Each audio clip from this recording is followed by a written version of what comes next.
I am Florida. thrilled. I'm thrilled. I wish you were here with me in person. Me too, me too. And I really look forward to this for a variety of reasons. But for those of you who are not as familiar with Rosemary's work, I want to give you a brief intro. And I really want today's discussion to serve you guys. So if you have any questions, please let us know in the comments wherever you're watching this. And if you're listening to this on a podcast network afterward, feel free to comment as well. So Rosemary Ravinal is a public speaker and executive speaker, a speaker coach who overcame decades of stuttering and now use her disfluency as a metaphor for habits and mindsets that get in the way of other people fulfilling their fullest potential when they speak. Rosemary is a former international media executive and broadcaster on a mission to slay the dragons of bad communications and promote clear, concise, and honest communication that lifts the human spirit and unites people everywhere. And I have to say that I really look forward to this because some of you guys know that I'm also bilingual and I came to this country not when I was a baby, but I was 17 years old, get dropped into that, 12th grade private school setting, and then went to school in Boston at Northeastern. And even then, after that, to be honest, Rosemary, I so look forward to this because I remember the beginning years of me working as a consultant. I mean, young consultant, talking to clients, looking around. I mean, at the time in around like 2006, 7, there were very few people who looked like me, sounded like me, who were playing in a consulting role. So I frankly felt really intimidated and I had to hide it all the time, which was quite exhausting. So with all that said, for people who are watching this, there's many, many reasons why I'm glad you're here. But let's get started with today's Good. discussion. I am excited too. So there's just so much to say about this topic of good, clear communication that unites people.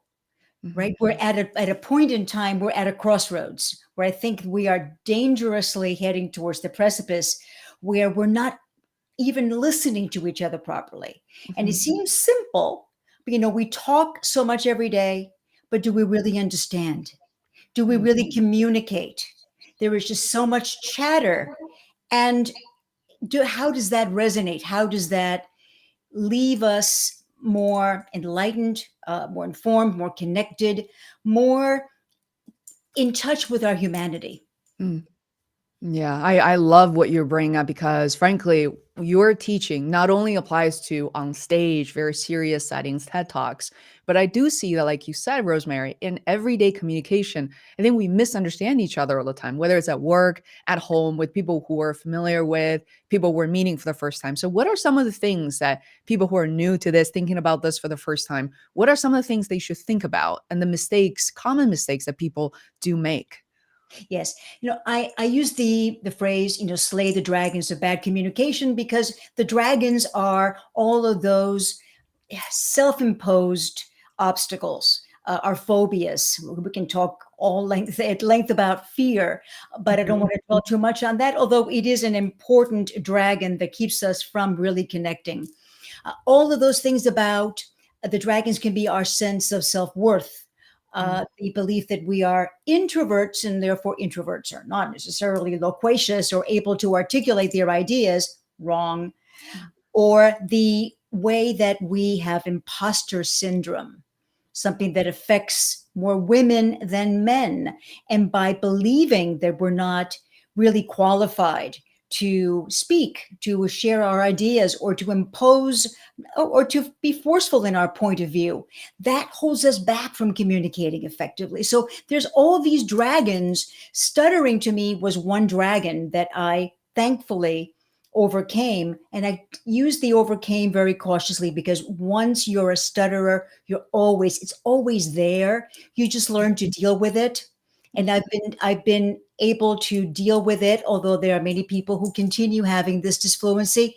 And that's another area that really merits understanding, because there are people who say, oh, you don't speak well, therefore you're not intelligent. Mm. Oh, you have a stutter. There must be something missing up here. Why can't you get the words out?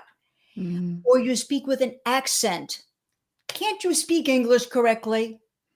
You see, there's all of these ways that we create, whether it's intentional or not, barriers to understanding each other and barriers to our own ability to express our ideas. It's just incredible what you just reminded me of several conversations, related to different topics. That it is the construct that sometimes we put on ourselves and people who are close to us and other people that makes communication unnecessarily difficult. Uh, and one thing I want to kind of dive in because my dad, my own father, happened to have stuttering his whole life, and I believe it started when he was young and even before my mom met him. And he's passed away about 12 years ago, so we never really sat down, never really fully understood what it was about. I think it was kind of a challenging situation that we just never really talked about, because I remember going to school and my friends were talking about the fact that my dad stuttered, and they were all trying to guess how it happened. Was he in a shock? Like, what did he eat when he was growing up? It was all these like misconceptions.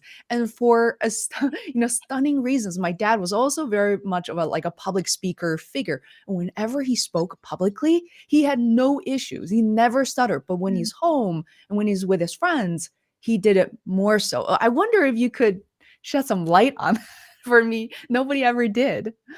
There is now, thankfully, because there's a movement to raise awareness about this language disfluency. And it's an impediment if you choose to make it such. But let's say that it's just a different way of speaking. But there's a rising consciousness about the fact that some people stutter. Our current president, Joe Biden, God bless him, he rather unwittingly sort of put it on the radar, because he publicly has explained his whole history with it and how his sister helped him, sort of pushed him to the edge, of being a public figure and running for Senate, and where he would need to use oratory, obviously, to do his job. And so he's rather normalized it to some extent. But as far as what brings it about, there is scientific research, of course, that says that, from vocal voice coaches, that it starts at young child, age, when we're first learning to speak, and that we sort of grow out of it as we mature. Some people don't grow out of it. Some people have more of a psychological trauma infused experience with stuttering, which was what happened to me.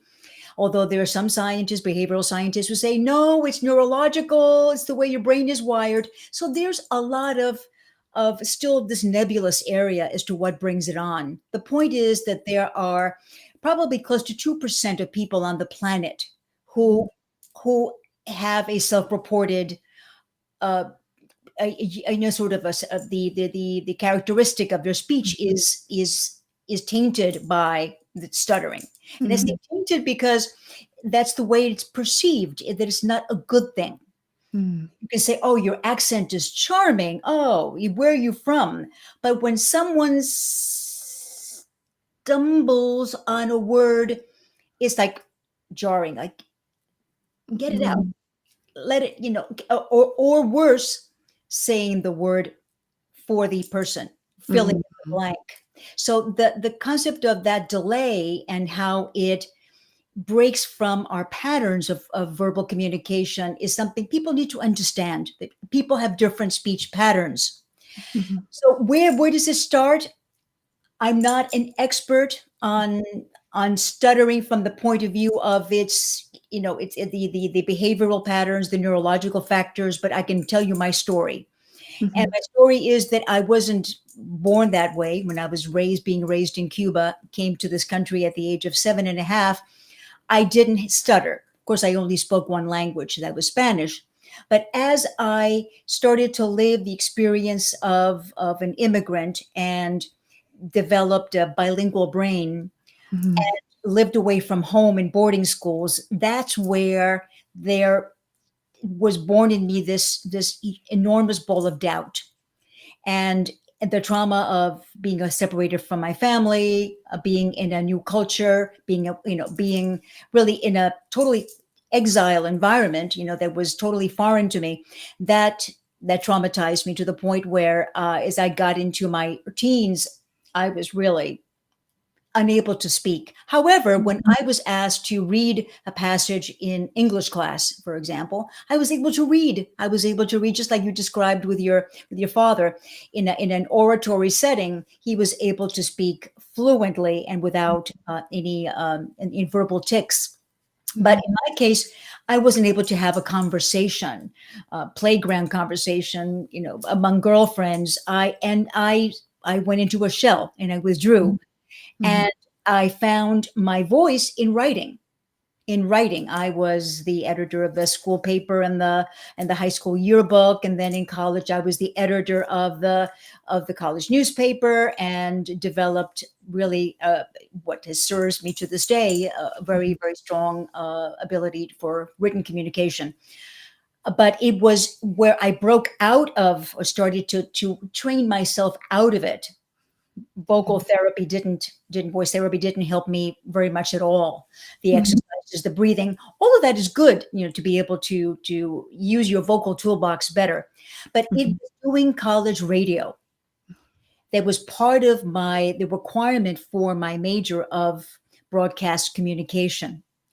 That when I had to do live radio, and there's this microphone in this, this cabin in a radio station, and I have a guest in front of me, and I have to speak into that microphone without stumbling, Mhm. no stammer, no tripping over words. I had to enunciate and articulate as a broadcaster.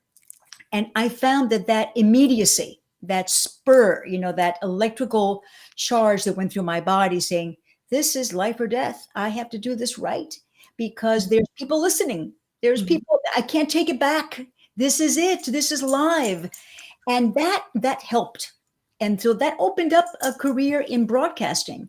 Although still in my private conversations, I still would fall back into some of those patterns. Wow. I mean, there's something to break down here. And before I kind of go into, I mean, I have a question, just like the tip of my tongue to ask you, given your history and what you have lived through, knowing that stuttering is something that you're trying to, either not overcome, maybe is not the word, but trying to manage even as a young child, and then majoring broadcasting communications in college, like what was that decision like to say, I want to study that, I want to be on camera, speaking into a microphone? What was, yeah, what went through your head?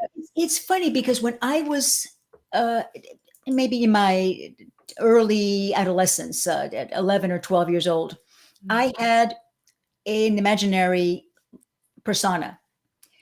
After coming home from school, when I was alone, I was sort of a latchkey kid for a long time. And I had this, I would imitate what the broadcasters were doing. Mhm. I would play newscaster. I would talk to my dolls. I would talk to these imaginary friends as if I was doing a speech. I was saying something important. And I don't remember what it was, but the rhetoric was just like ongoing. I just didn't loved it. And Mhm. little did I know, I think that I was sort of anticipating what I would be doing much later in life. I not only did some television, a lot of television, but I also was spokesperson for many companies. So there was a lot of stake there. And I remember that I so enjoyed it, but yet I wasn't drawn to the theater arts or to the performing arts. I was really drawn to broadcast journalism and to public speaking. But that's I sort of played that out. I role played and I listened carefully and I imitated the speech patterns of people who were on television. Wow, I'm smiling because I have literally recorded, at this point 350 episodes of the podcast, and during which I have also mentioned as an only child coming home, I still remember 3rd, 4th, 5th grade, I would literally line up my stuffed animals in my bedroom, and then there are the audience, and I would be giving Okay. a telling stories. And I remember how embarrassing it was when one of my friends showed up, my parents didn't tell me. I remember he or she walked into the room and said, who are you talking to? So I also, did you grow up as an only child as well, Rosemary? I was an only child until I was 11. Then my brother was born. Oh, wow. And I was still an only child because obviously in the first few years of his life, he was a baby that I helped to care for. Mm. So we weren't, we weren't friends Mm. until much later. But yes, I did grow up as an only child. Wow. Did you place him Yeah. with a stuffed animal? Be like, you're now part of the audience. I just imagine how cute that would be. Yeah, although wasn't really very interested in what I had to say at that time. This is so cute. We have one comment. It- Someone also said, "I'm the brown. My stuttering only happens when I've talked for a while, and it's like my mouth was on a time clock." I noticed the same thing with my dad. It's like it's okay, and all of a sudden he goes into a different pattern altogether. Hmm. Uh, That's interesting. I hmm. I can only hypothesize that maybe it's because you start to think too much about what you're saying, mm, become very self-conscious. mm, And that's again one of those dragons that as you start to speak and you're enthusiastic, and then maybe you're not getting the reaction from people who are listening that you would like, mm, or you're not getting the smiles or the head nods or the acknowledgement. mm, You start to, I'm just guessing, because I've been there, and you start to wonder, am I doing this right? Are people interested in what I have to say? And then you start to that worry machine starts to it turns on. And I think that could be a factor of mm, what other people perceive, because really the big the sort of the big elephant in the room for public speaking is that most people are afraid, not afraid because I think, which is a foolish notion, that people fear mm, speaking more than they fear death. I think whoever did that survey probably asked the wrong questions. But people do. I think that the statistics are that maybe 70% of people on the planet report some form of performance anxiety. And that mm. could translate into fear of what people are going to think of you. So make that maybe more granular, basically rejection, that you're not going to be accepted. That people aren't going to love you because of what you're saying and how you're saying it. And that's from a hierarchy of needs, I think, much more easier to compute than that, that people prefer to die than to be in a casket. I think is uh Jerry Seinfeld said, people prefer to be in a casket than to be the one giving the eulogy. Okay. uh it's a great joke. So the point being that the fear kicks in, and then what happens, your mouth gets a little dry, your tongue gets a little thicker, and your vocal cords become more constrained and more tight, tighter. And so what happens then, all of these wonderful muscles and ligaments and such that we use, and the breath that we take to make the sounds, start to get a little more constricted, tighter, more difficult, less fluid, less relaxed. And that also contributes to the stuttering. Wow. I'm the brown. Actually, confirm what you just said. It's like our mental model of keeping people interested, or is this even worthy? And I have to say that, like, one of the things, Rosemary, I've been training myself since 2020 is to, instead of imagine an audience, now we're going live. I've been going live since 2020 with all my guests. The one of the reasons is because I want to share the conversations much sooner rather than waiting for a producer and editor to release it and something goes wrong 2 weeks later, because I just feel like if I can engage with people, helping one person today is good enough. And I try to think about the fact that I don't want to be influenced or triggered by, there's a number for those of you who are watching live, you don't know this, but we can actually stare into a number of how many people are watching live. It says 3 right now, which is probably partial because we don't see everybody.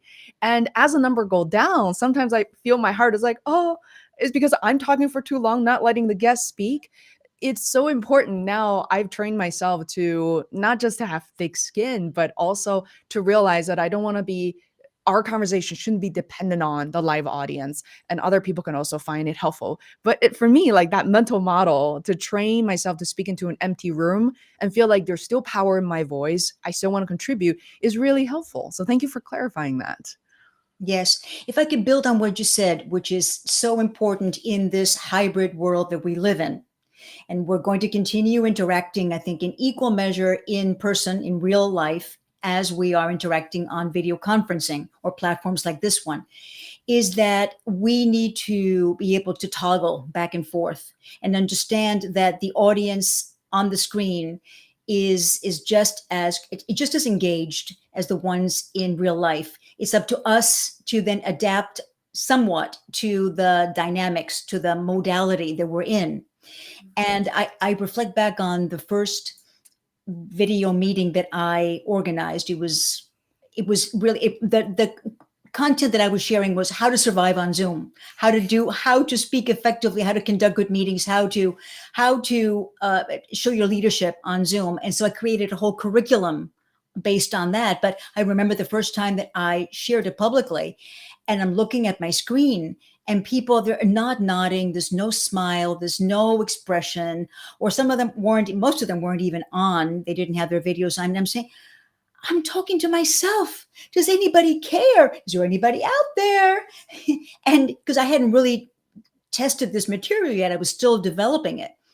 And it was such a sense of like, I want to abort this. I want out. Oh, forget. I hope maybe there's a power outage and I don't have to continue because I feel so horrible. But yet we scaled to 45 minutes and it's only 5 minutes in, but like I'm lost already. So it took a lot of patience to understand that it's very different. But that then afterwards, people were writing and commenting, oh, it was so amazing. I loved it. When are you doing the next one?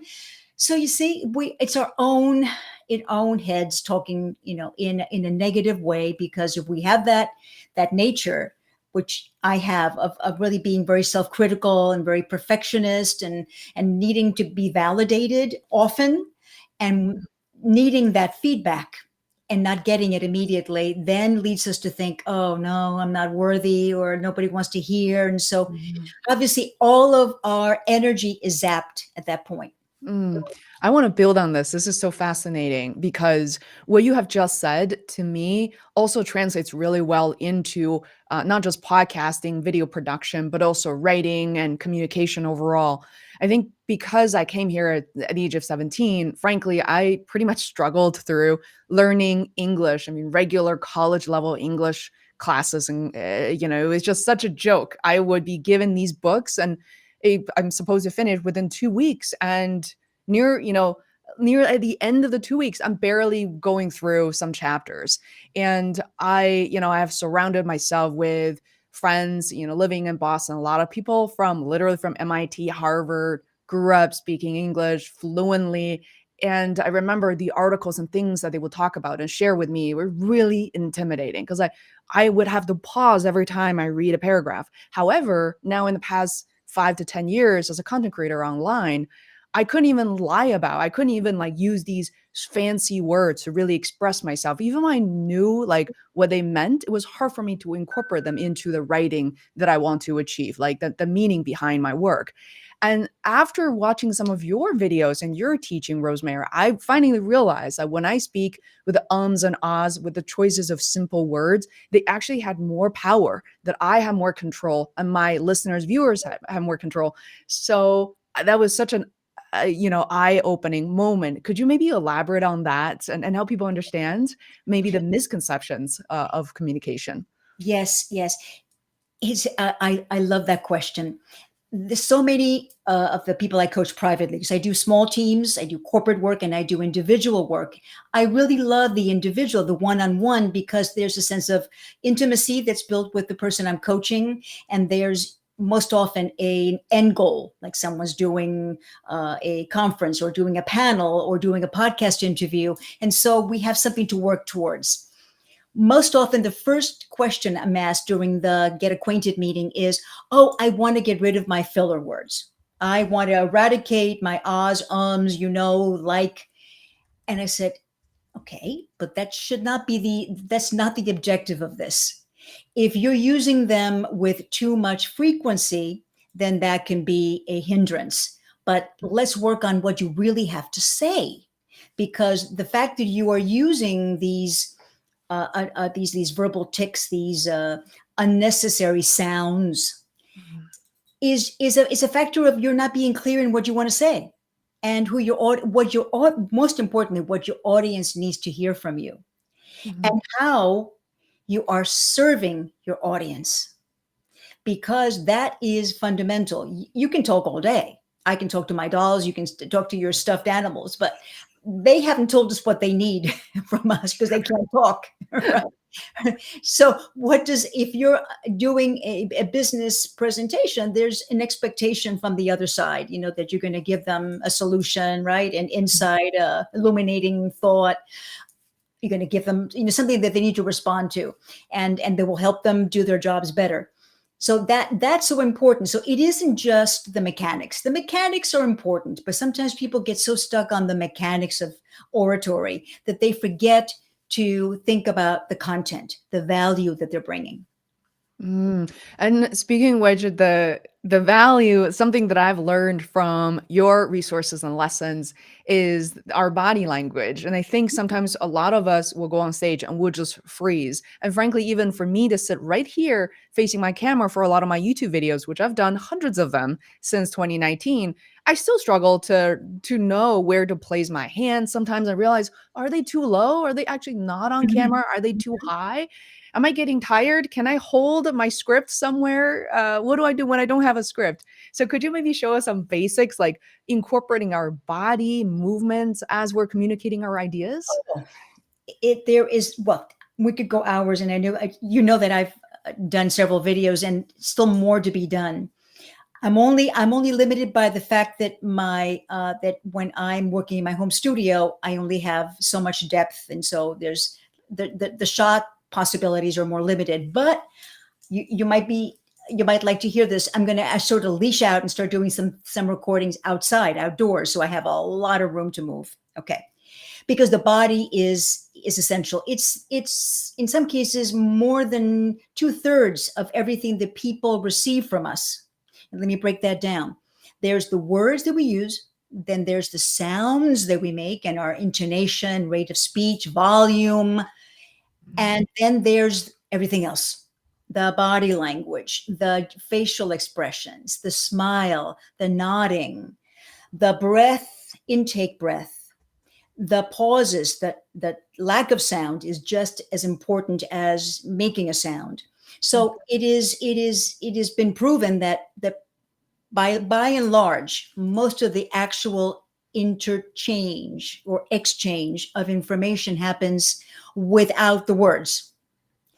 Hence, video conferencing became so vital for people to actually learn how to sit in front of the camera and interact, because most of the 90% of what people were taking in was video, because that's the 90-10 formula, given that we're in that two-dimensional world of only having sight and sound. We can't, there's no taste, or there's no smell, there's all those other senses are unavailable to us when we're doing video. But the point is that you need to just work everything. Everything is part of your toolbox. So hands are where it starts, right? And there's culturally, in some parts of the world, hands are more, right, part of the every syllable you say. In others, they're more muted. But the point is to use them and know what certain things mean. For example, if I were to do this in this manner, and I wanted to make an important point, that's almost like giving it an exclamation mark, right? Just with the thumb up like this. So you don't keep this up for very long, because if you're doing this, then it sounds like you're imposing, right? You're angry, but it's simply a little accent mark. Or if you're doing a series of things, you're enumerating something. If I said, Faye, I have 3 important points to share with your listeners. I have number 1, and I have number 2, and number 3. So by using your digits to enumerate, you're also helping people follow along. Do you remember, well, this is a long time ago, when there were cartoons that had follow the bouncing ball? And it would be like the lyrics to a song, and the little bouncing ball would take you. Well, consider that your hands are like the little bouncing ball. I want to take you from one idea, from one extreme to the other. I want to take you from poor to great, right? My hand is marking those steps that you have to take.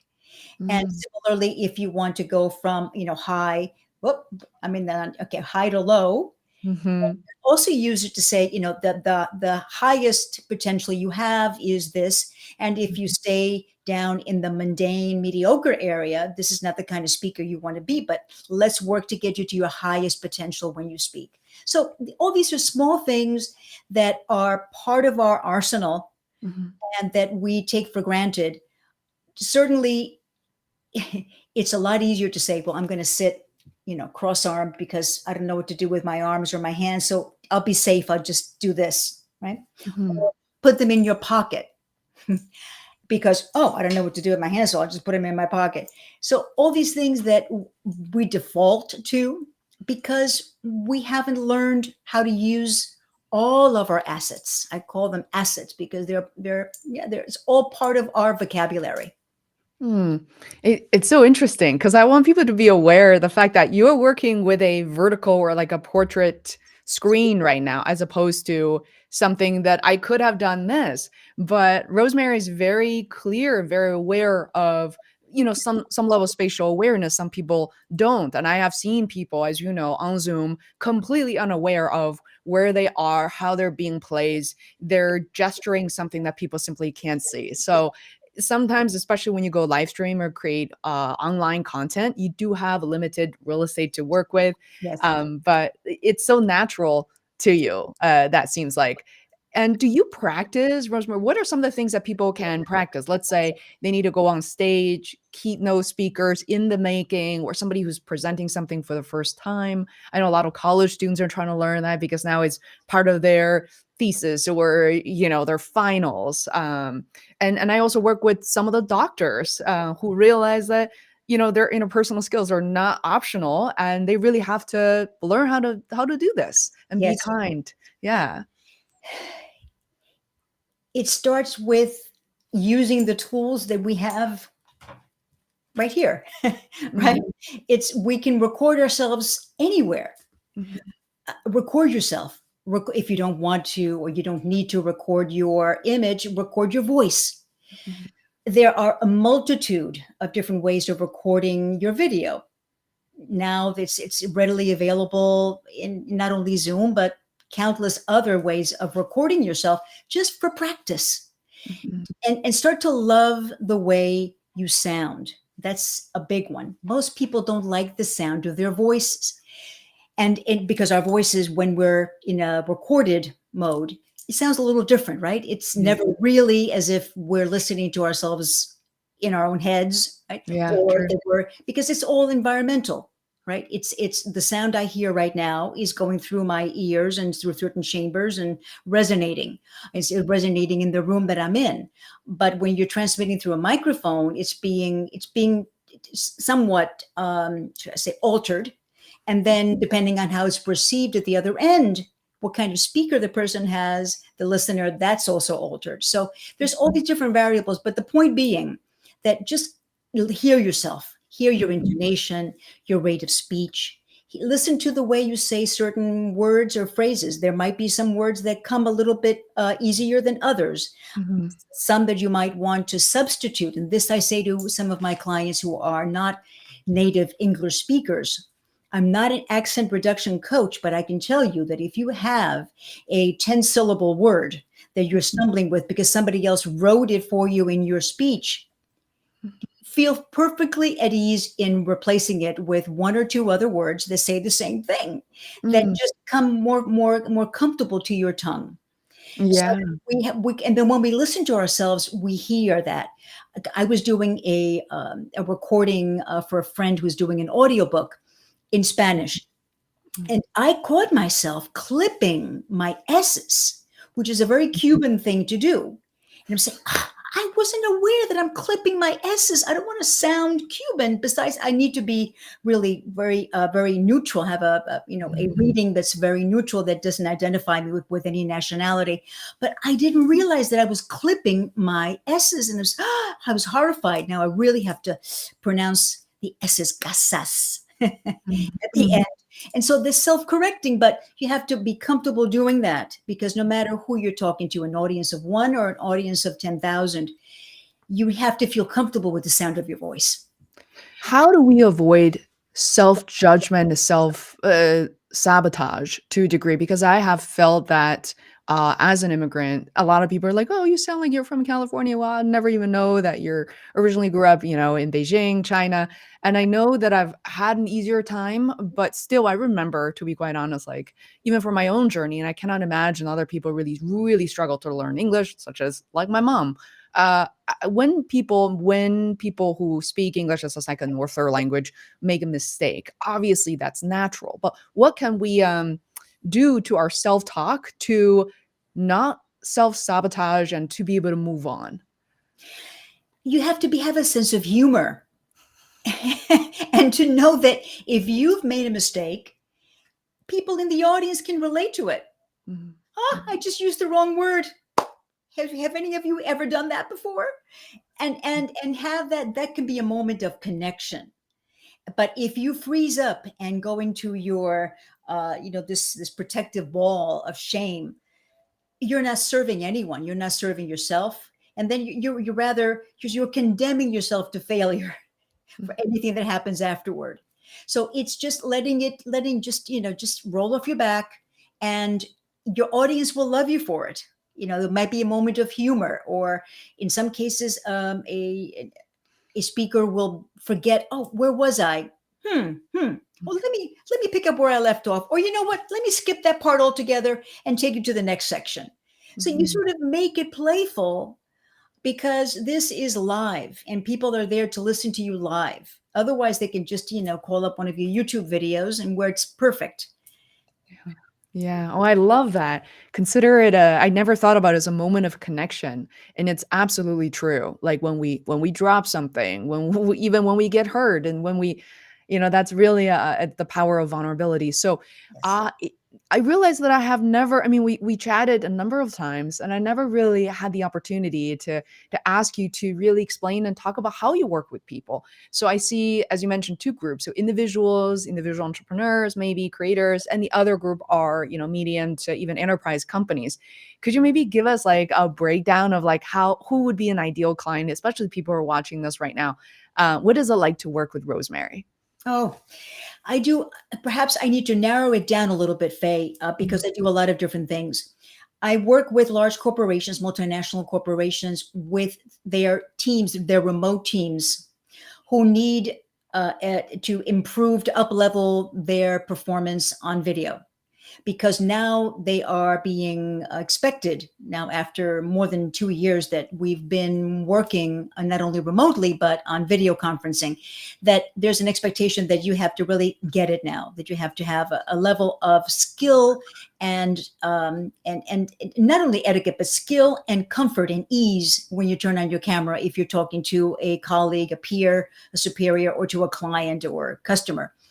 And so I work with small teams, really working on not only the mechanics of their virtual presence, executive presence, all the things that go into that perception of trust, reliability, and competence, but also the mechanics of sharing screen, sharing information, collaboration through whiteboard or whatever other devices are built into the platform, how Mhm. to run a meeting, how to make a meeting shorter, engaging, less taxing, how to work in moments of engagement and then of a pause, or change the tempo and the run of show, in essence, of a meeting, which needs to be different than it would be in person. So I work with small teams from multinational companies, and I do this in English and Spanish. And then I would be working with, right now I'm also working with a conference with a major national organization, doing a conference here in Miami, helping them not only scripting their main stage speeches, but working with their presenters and their executives on the delivery of those messages. So working in a forum or a conference setting from a stage, doing both live to the audience they are gathered, as well as streaming to different parts. So helping them with their content as well as delivery. And then, as I said earlier, my favorite part is working with individuals. So I might work with a CTO or CFO, more recently, of a major company, who has trusted me to help her, in many cases is a woman, uh, do a better annual meeting, an all employee meeting, do a press conference, Mhm. do do a podcast, Mhm, mhm. do a panel. Someone recently said, a CTO said, I've never done a panel. Help me, feel more confident. How do I organize what I want to say? How do I interact with other panelists? So we'll work together across several sessions to have that person feel comfortable and roll with whatever may change. You know how sometimes you're doing a panel and you get shortchanged on time, and Mhm. there's, oh, we're running out of time, and you had three things you wanted to say. How to navigate that and how to work with the moderator and to make sure you get your points across. And then there's and another thing that I've done recently is work with students, with aspiring students who are applying for scholarships or who are being considered for internships abroad, where there's a lot of competition. And could be someone who's 16 years old and who's, there's a certain generation Z grew up with a mobile device and grew up on video. But when it comes to speaking from their heart and speaking for themselves, it's challenging. So I enjoy working with a young aspiring talent to give them some fundamentals that they can use later in life. Wow, this is so interesting. How do the sessions work? How early would you prefer to engage with a client? Because sometimes I know it's not really up to us as a consultant. Sometimes, literally, I have gotten emails. Faye, the huge webinar is tomorrow. Could you help us? Of course, I would much prefer that we had weeks leading into this. So, could you give us an idea of when would be ideal to engage with you? Yes. I would say if the moment that you're invited, let's say take a panel presentation, the minute you receive the invitation and you accept that invitation, if you are feeling overwhelmed, you don't have time to prepare, and or you never did one before, or this is a make or break thing where you're representing your company in a very high stakes environment, then call me early, because at that point I can help you with the crafting of the messages and the talking points.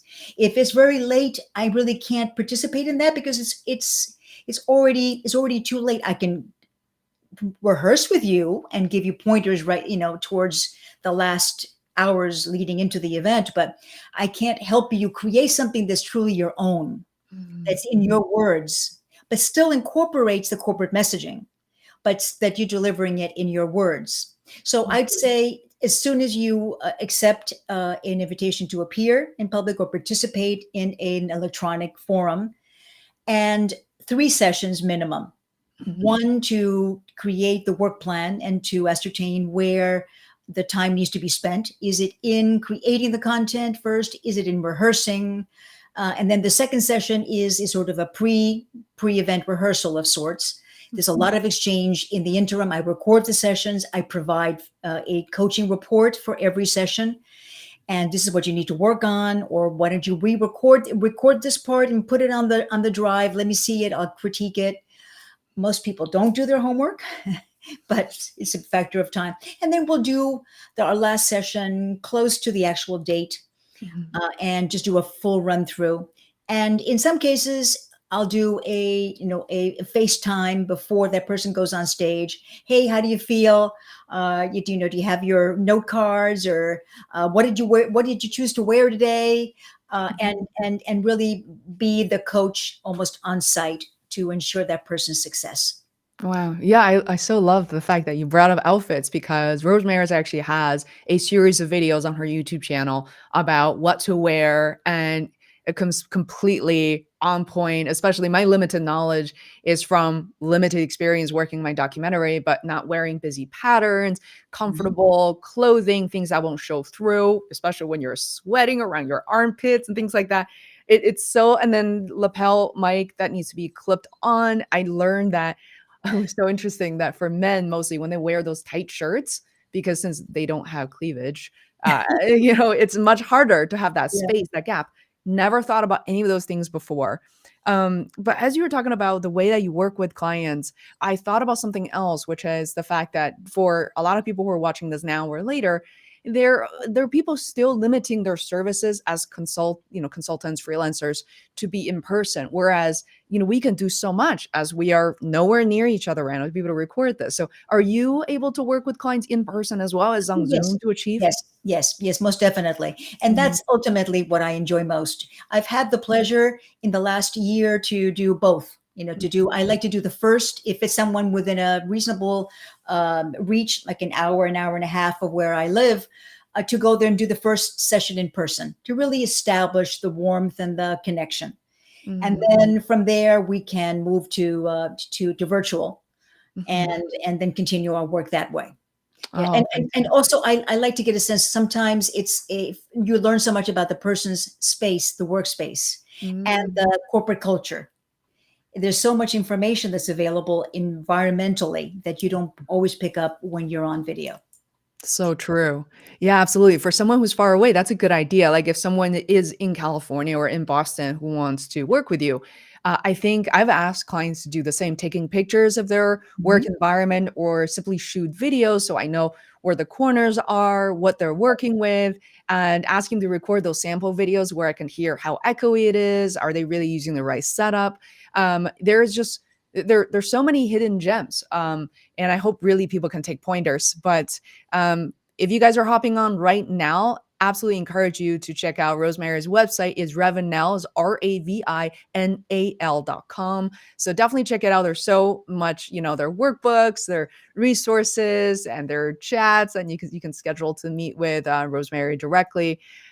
This is fantastic. So before we conclude, are there some things that there's so many tips on your site, on your YouTube channel, I want people to check out, but things that you want to leave people with, things that you want to talk about we haven't had a chance to go over?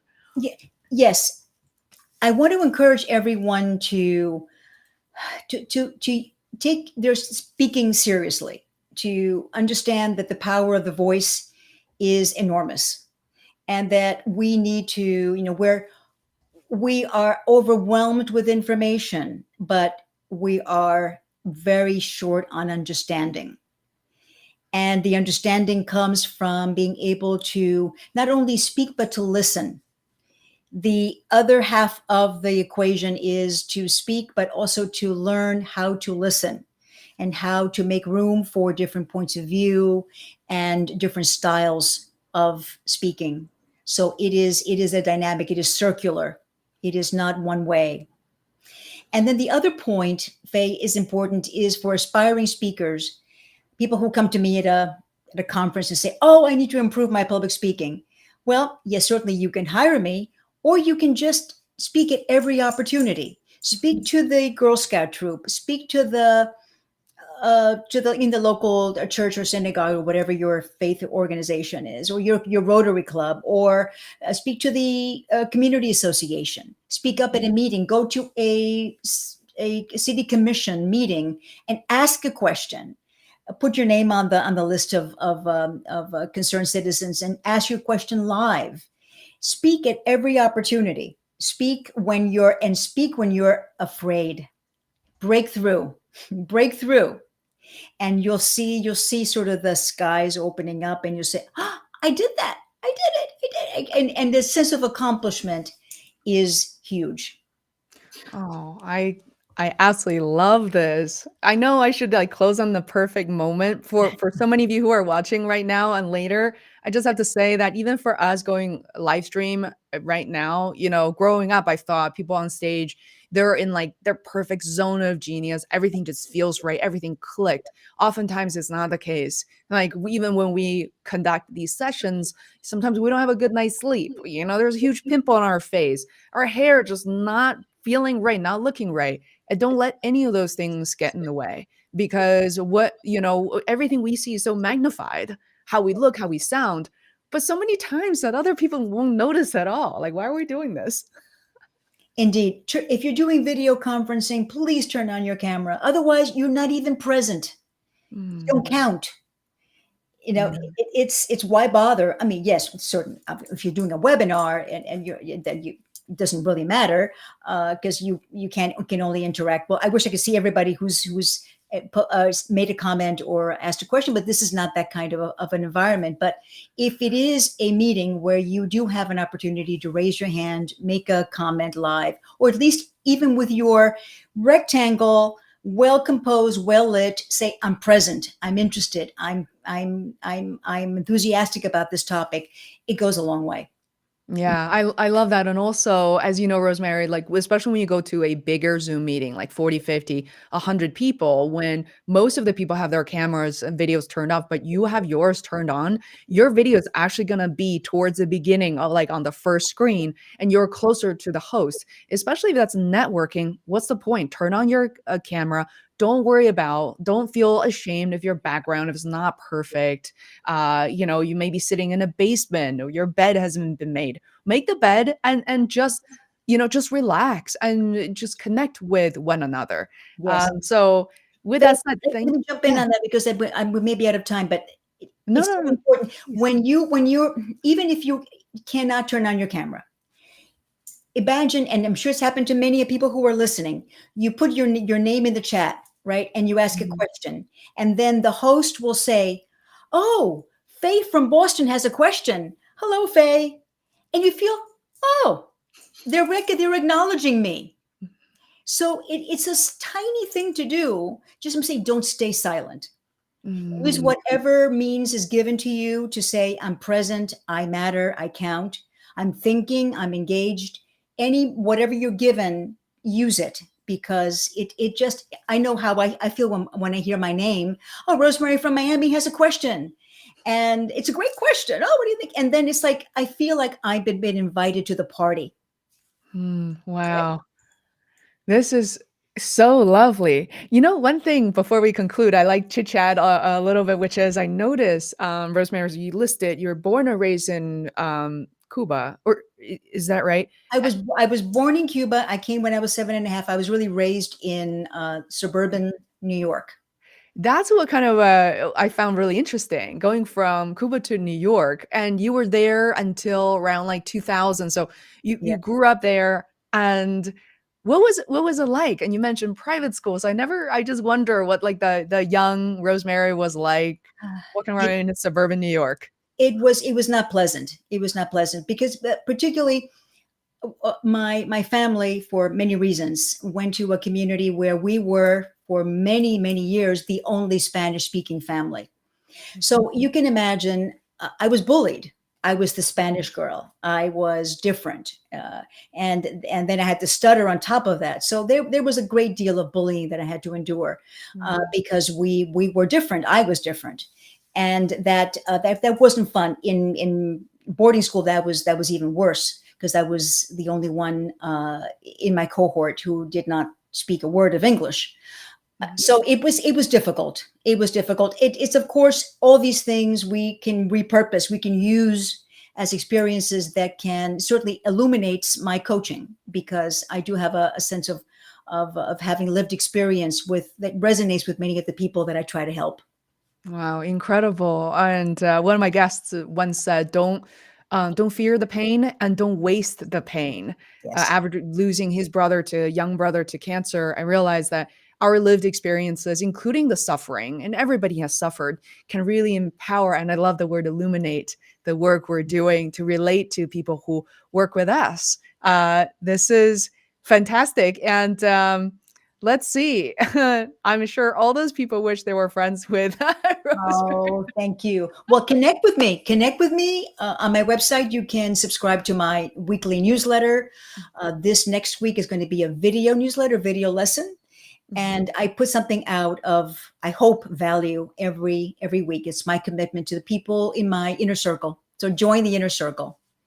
Join the inner circle. Check out rosemaryrravinal.com. I absolutely love your newsletter. I'm also a subscriber. It's such a carefully, thoughtfully curated list of resources, and your voice is in always in the mix. It's always so important, right? There's nothing generic. And I appreciate your work and your service to all of us. And thank you so much for everyone who watched this video. And we appreciate you, even if you're listening, watching this at a later time. Please send us questions, connect with Rosemary at any time. Thank you so much. I'm going to take us offline now. Bye.